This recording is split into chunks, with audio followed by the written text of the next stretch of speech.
Voter তালিকার নিবিড় সংশোধনী নিয়ে বর্তমানে উত্তাল রাজ্য থেকে দেশের রাজনীতি। বিধানসভা থেকে সংসদ। এবার সেসবের মধ্যেই নদিয়ার শান্তিপুর পৌরসভার 22 নম্বর ওয়ার্ডের 152 এবং 159 নম্বর বুথে মৃত ভোটার, নিখোঁজ ভোটার সহ মোট 23 থেকে 27 জনকে চিহ্নিত করেছে বিজেপি। সেই তালিকা সামনে এনে তৃণমূলের দুর্নীতির বিরুদ্ধে অভিযোগ তুলে সরব হয়েছে বিজেপি। এ বিষয়ে 22 নম্বর বুথের বিজেপির বুথ সভাপতি সুমন্ত বিশ্বাস জানিয়েছেন, এসআইআর হবে বলে তারা ভোটার তালিকা নিয়ে তদন্ত শুরু করে। সেখানেই তারা দেখতে পান এলাকার দুটি বুথে প্রায় 23 থেকে 27 জন ভুয়ো ভোটার এবং নিখোঁজ ভোটার সহ বেশ কিছু মুসলিম ভোটার রয়েছেন। তার দাবি, এই এলাকা হিন্দু অধ্যুষিত, এখানে কোনো মুসলিম ভোটার নেই। তবে কি করে তালিকায় নাম আসলো মুসলিম ভোটারের, প্রশ্ন তুলছেন তারা। মুসলিম ভোট আছে শাহেদ আলম কারিগর বলে, আমাদের এটা হিন্দু, টোটালি এখানে হিন্দু, একটা মুসলিম ফ্যামিলি নেই। কিন্তু আমাদের বুথে, আমাদের ওয়ার্ডে, আমাদের বুথে মুসলিম একটা আছে।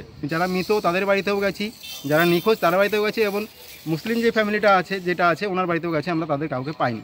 মৃত ভোট আছে যেগুলোর কোনো সন্ধান নেই, সেই ভোটগুলো কাটা যাক, আমরা এটাই চাই। আমাদের ভোটের দরকার নেই একটা ভোটে। তাহলে এসআইআর কি এসআইআর দরকার? এসআইআর না করলে পরে এই মৃত ভোটগুলো, এই যেগুলো ফেক ভোট যেগুলো আছে, এই ভোটগুলো আমরা একটাই বের করতে পারবো না। বিজেপি দাবি করছে তৃণমূল সব জায়গায় ভুয়ো ভোটার দিয়ে তাদের ভোট ব্যাংক বৃদ্ধি করছে। হিন্দু অধ্যুষিত ভোট পুরোটা, সেখানে একটা মুসলিম ভোটার পাওয়া যাচ্ছে, হ্যাঁ, বা কয়েকজন অবৈধ ভোটার পাওয়া যাচ্ছে। এই যে এইগুলি পাওয়া যাচ্ছে, এইগুলিকে নিষ্কাশন করার জন্যই তো এসআইআর। তাহলে এই এসআইআর নিয়ে দিল্লিতে ওই রকম মহামৈত্যদের ওই রকম নাটকবাজি কেন? তৃণমূল কংগ্রেসের এবং তার সহযোগী দল কংগ্রেস সিপিএমের এত নাটকবাজি কেন? প্রশ্ন তো আমাদের এই জায়গাতে। শুধু তাই নয়, তাদের দাবি 35 বছর ধরে নিখোঁজ রয়েছেন উত্তম ভৌমিক নামের এক ব্যক্তি। এমন ব্যক্তির নামও রয়েছে ভোটার তালিকায়, তিনিও নাকি ভোট দিচ্ছেন। পাশাপাশি নিখোঁজ উত্তম ভৌমিকের পরিবার দাবি করছে যে রাজনৈতিক দল এবং বিএলওকে উত্তম ভৌমিকের নিখোঁজ হওয়ার বিষয়ে জানানোর পরেও নাম কাটা হয়নি ভোটার তালিকা থেকে। বা বিএলও বলে একজন পোস্ট আছে সরকারি, তিনি যখন বাড়িতে এসেছেন যে আমার দাও থাকে না, তাই জন্য ভোটটাকে কাটিয়ে দাও, এরকম বলা হয়েছিল। তো তাকে সেক্ষেত্রেও তো এবারে তো এখনো তো লিস্টের নাম রয়েছে, তা আমরা তো জানি না। লিস্টের নাম থাকলে আমরা তো কিছু করতে পারবো না।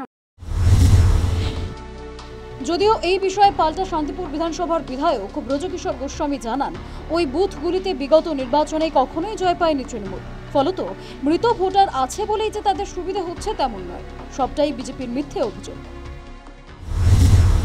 বিজেপি অভিযোগ করছে, আমি আপনাকে রেকর্ড বলে দিচ্ছি, নবীনপল্লীর যে বুথটা, সেই বুথে তৃণমূল কংগ্রেস কোনোদিন জিততে পারেনি। দক্ষিণপন্থী কোনো দল জিততে পারেনি। আপনি রেকর্ড দেখে নিন, 2011, 16, 19, 21 এবং 24 আমরা জিতিনি, কিন্তু একমাত্র 21 উপনির্বাচনে জিতেছি। তাহলে আপনি উনি এই কথাটা কেন বলছেন যে এইভাবেই ভোট চলছে? মানে ব্যাপারটা বলছেন ওই মৃত ভোটারকে দিয়ে আমরা ব্যবহার করছি। এখন আমরা করছি না, ওরা করছে, সেটা কিন্তু প্রমাণ সাপেক্ষ। রাজনৈতিক বিশ্লেষকেরা বলছেন, জয় পরাজয় নয়, ভোটার তালিকা নির্ভুল হওয়াই উচিত।